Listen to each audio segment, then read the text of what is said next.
Pose with the bands. Pose with the pose with the pose with the bands. Pose with the pose with the pose with the bands. Pose with the bands. Pose with the bands.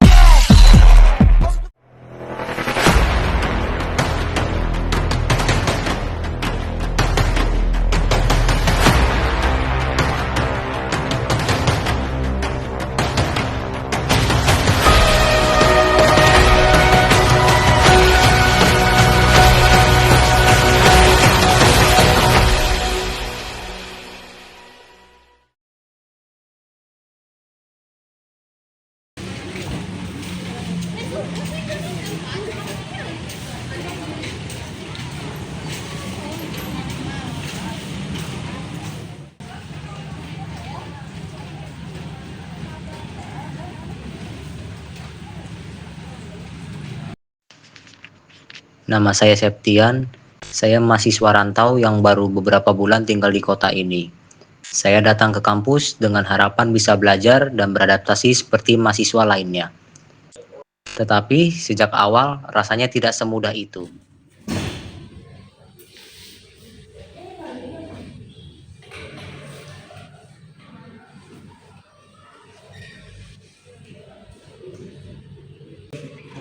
Assalamualaikum. Waalaikumsalam.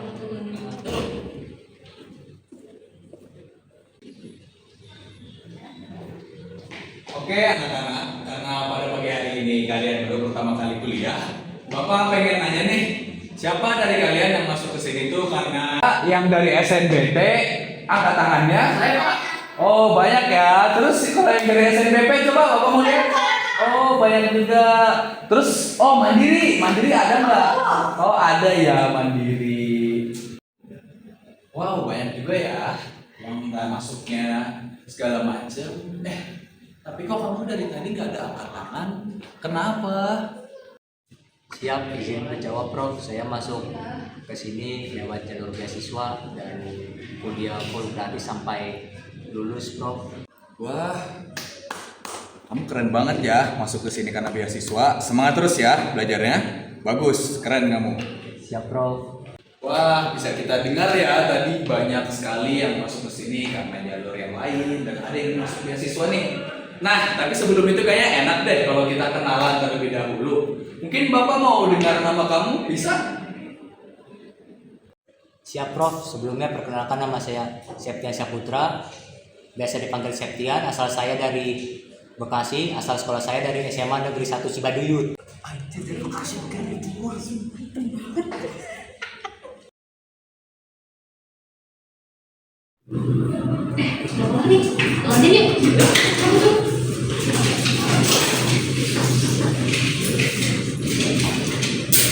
Ini sorry kelihatan.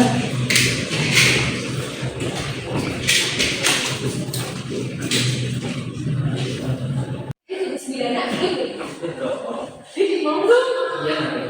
Gue nyontek ya.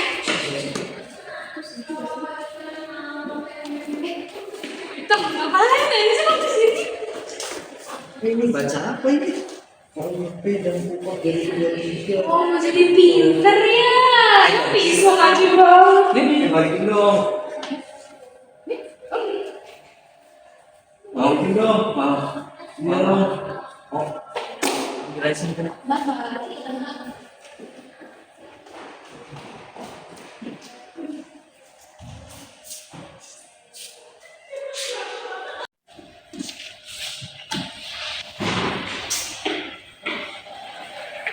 Septian mau diapain aja sama mereka? Mereka cuma bercanda aja. Tapi bercanda gimana? Mereka udah keterlaluan loh. Harusnya lo laporin aja mereka ke pihak kampus.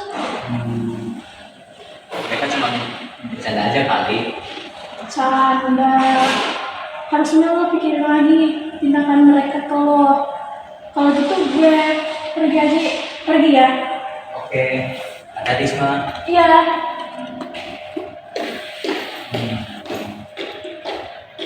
Ada juga sih yang dibilang si Risma atau laporin aja mereka ya ke pihak kampus.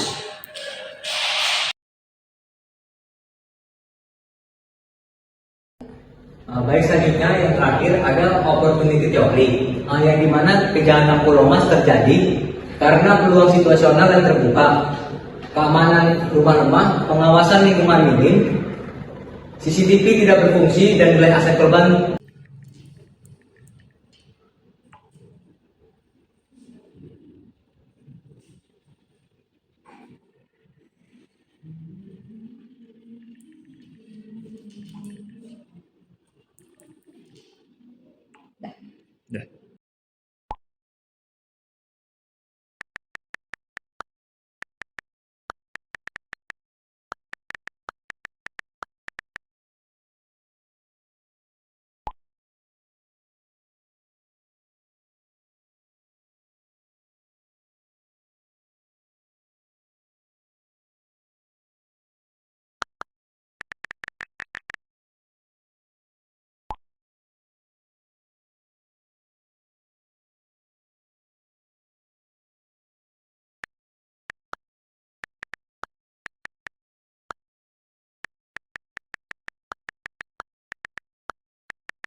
Dan nilai aset korban tinggi.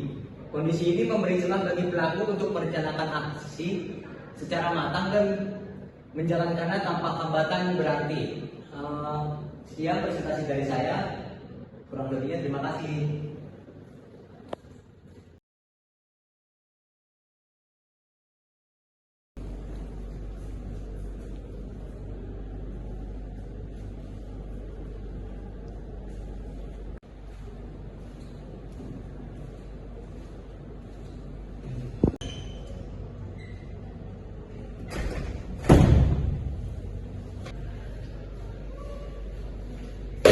Maksud kalian apa sih? Apa yang kalian lakukan selama ini itu masih tahu nggak? Dan diskriminasi, apa cuma gara-gara kulit gue gelap daripada kalian? Ada motifnya? Maksud lu apa? Lu nggak terima kan? Ya lagi kita juga bercanda kali. Yang lain juga pada ketawa dan banget sih kita. Kalau anak kelas nggak kayak lu berarti bukan sama kita. Mau aja kayak gitu. Balas lo kan bro, nggak tempat buat di sini.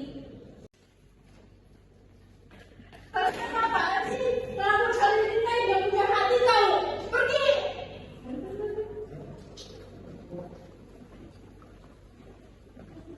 Septian yang sabar ya. Kata gue lo harus pikirin saran dari gue waktu itu. Karena mereka ini udah keterlaluan sama lo. Terus lo harus secepatnya laporin mereka ke pihak kampus. Ya Isma, makasih ya. Gue besok akan laporin mereka ke pihak kampus. Oke kalau gitu, siap semangat ya.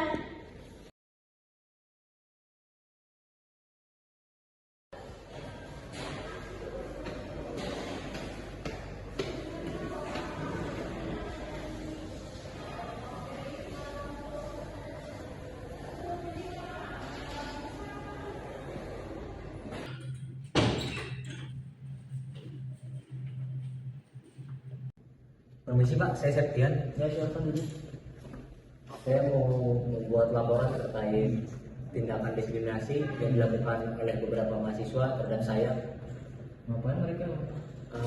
Mereka membuli saya dikarenakan kulit saya lebih gelap di antara mereka semua, Pak. Mereka cuma bercanda itu. Kamu gak usah anggap serius mereka lah. Udah nih laporan saya terima ya. Kamu sekarang keluar, saya mau lanjutin dulu. Oke? Tunggu, Baik, Pak. Nanti saya kasih tahu lagi ya. Oh, baik Pak. Oke. Nah, Makasih ya Pak. ya.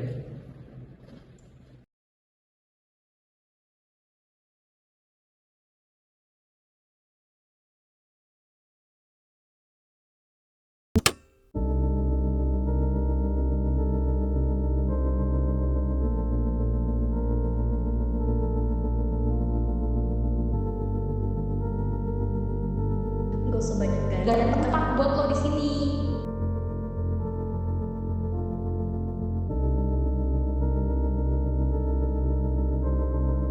So iya banget sih. Hitam.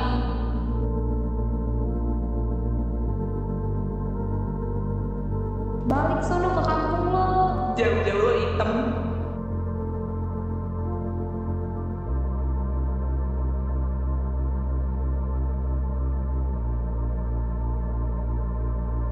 Ih, jijik banget. Najis lo.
Ku tak dapat menghindari gejolak cinta ini.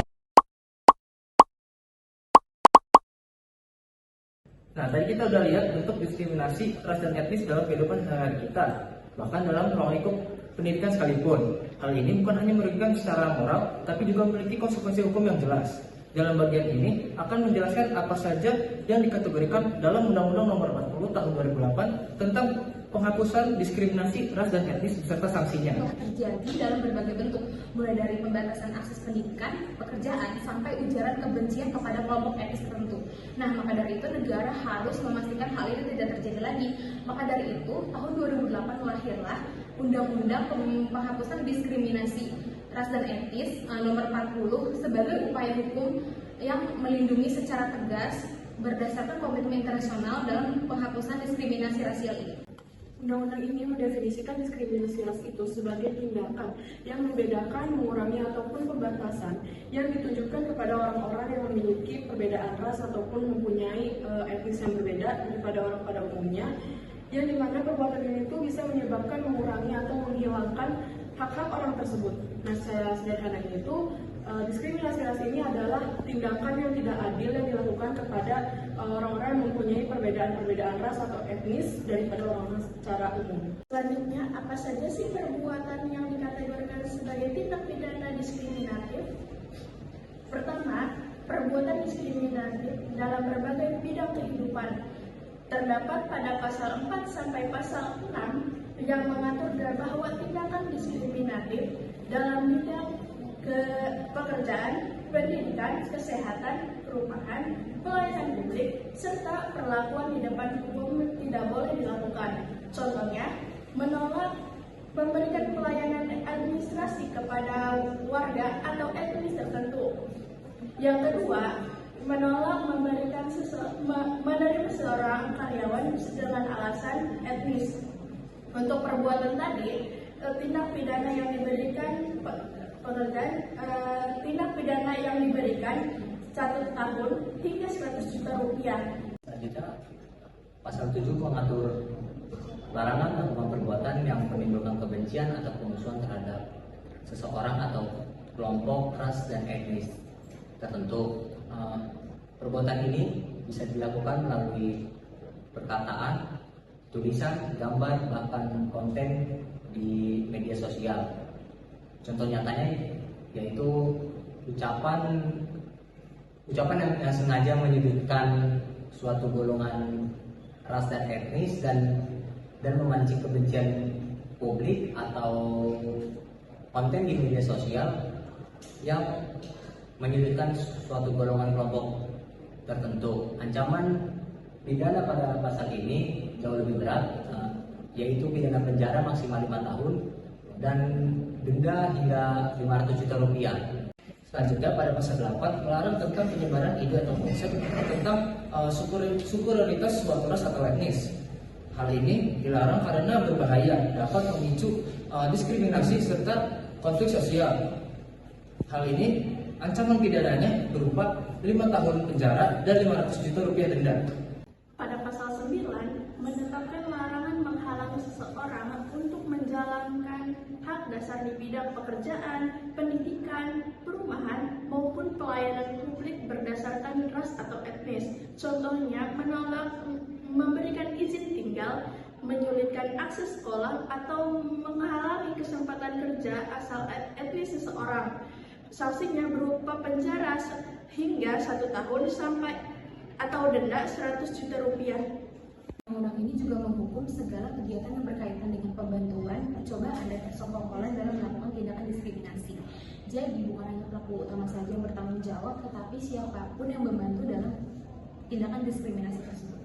Di era digital ini, perilaku-perilaku diskriminatif itu sering terjadi secara online. Bisa lewat ujaran kebencian di komentar, terus bisa meme rasis, terus juga bisa lewat video-video rasis, yang dimana perilaku itu bisa masuk ke Undang-Undang Nomor 40 Tahun 2008. Nah, platform digital ini nggak menghapus pertanggungjawaban hukum, yang dimana si pelaku ini masih bisa ditindak meskipun konten-kontennya itu diupload secara anonim. Sampai di sini pembahasan mengenai tindak pidana dalam Undang-Undang Penghapusan Diskriminasi Ras dan Etnis. Inti dari undang-undang ini adalah memastikan bahwa setiap orang berhak mendapatkan perlakuan yang adil tanpa memandang ras atau etnisnya. Semoga video ini dapat menjadi bermanfaat dan dapat menjadi pengingat bahwa keadilan dan kesetaraan merupakan fondasi yang penting dalam kehidupan bernegara. Terima kasih telah menonton.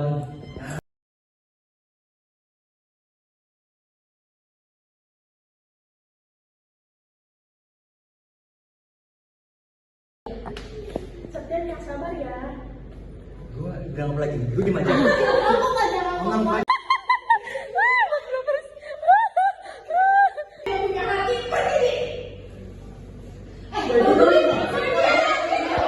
Angkat ya.